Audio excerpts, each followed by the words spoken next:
Hey YouTube, how's it going? KSM Dragons here, bringing you an Ancient Warriors Eldlich deck profile. I know it's been a while, so sorry for kind of just going missing. Just kind of took a break, put loads of different decks ideas together, and now I've come back. I've got quite a few that I've been sort of playtesting. Been playtesting this one more than others, which I've really enjoyed, and I just quite like the synergy it has and how it works together. So this is the deck profile. We'll get into it.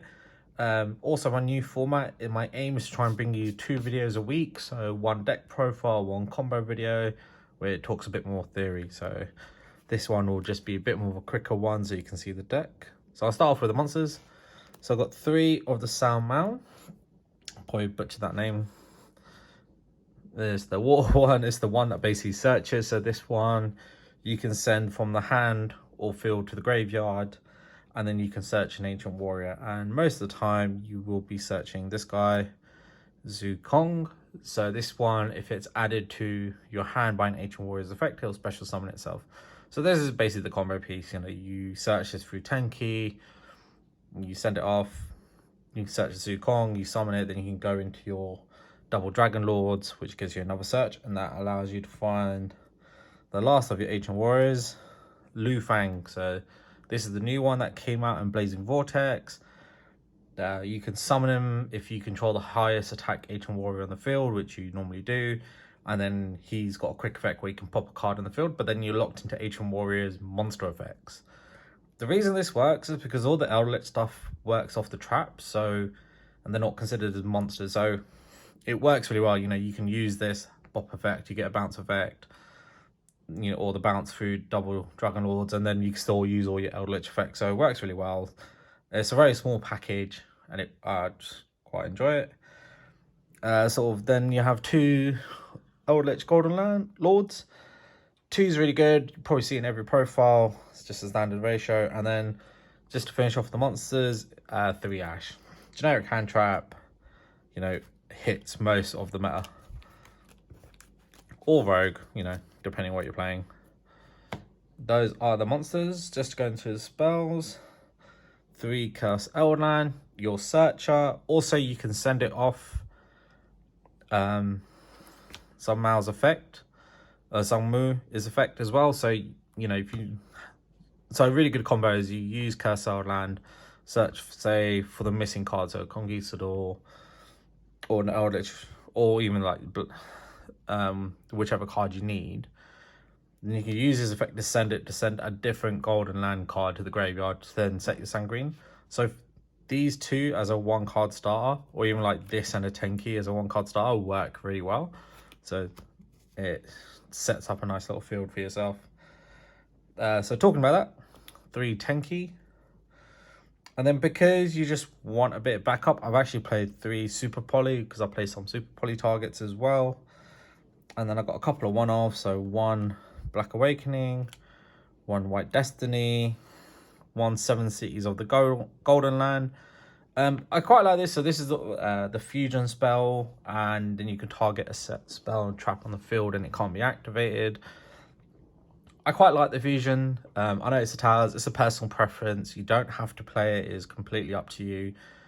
But I just like it. I just think it's just a really funny card, to be honest. And the last of the spells is Call by the Grave, which, you know, really good. Hits a lot of cards, so good to have. Hopefully in the upcoming ban list, it'll come back to at least 2, or maybe get some limited. Doubt it, but, you know, you can hope.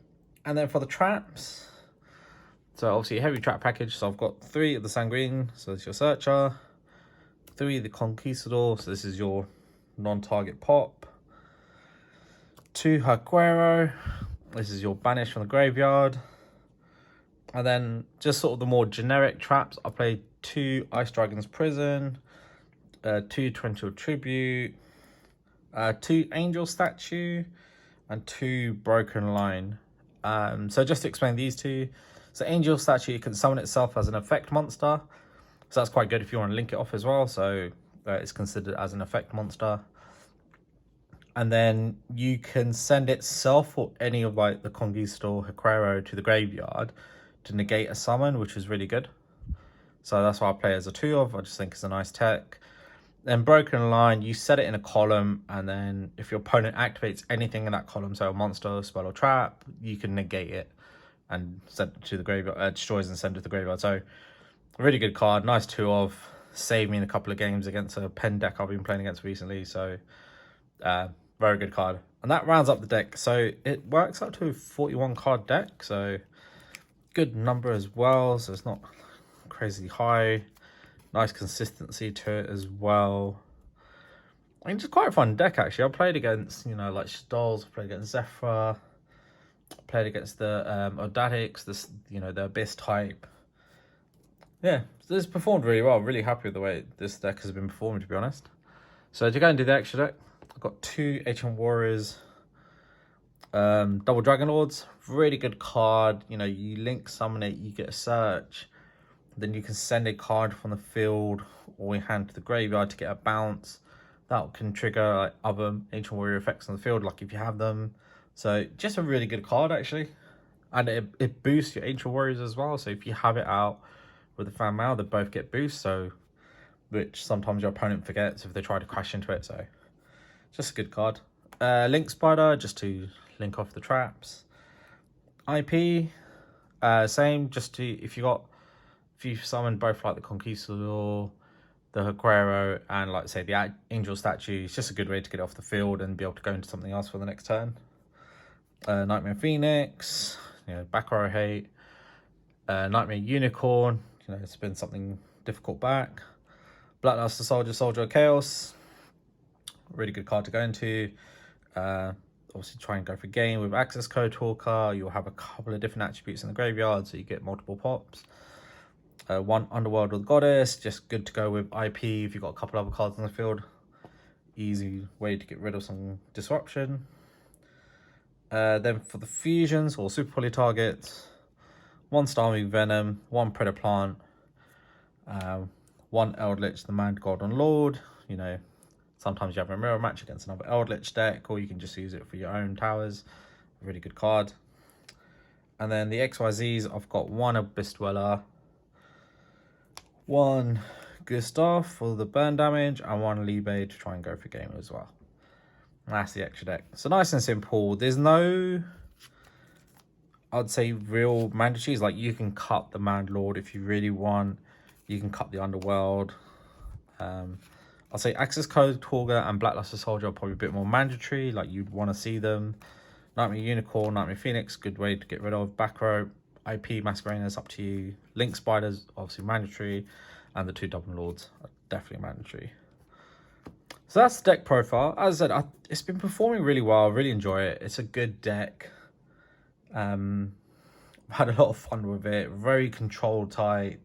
Slows the pace down, you know, so you can control what's happening on the field. So yeah, good deck. I hope you enjoyed that, guys. Please like, comment, subscribe, and see you next time.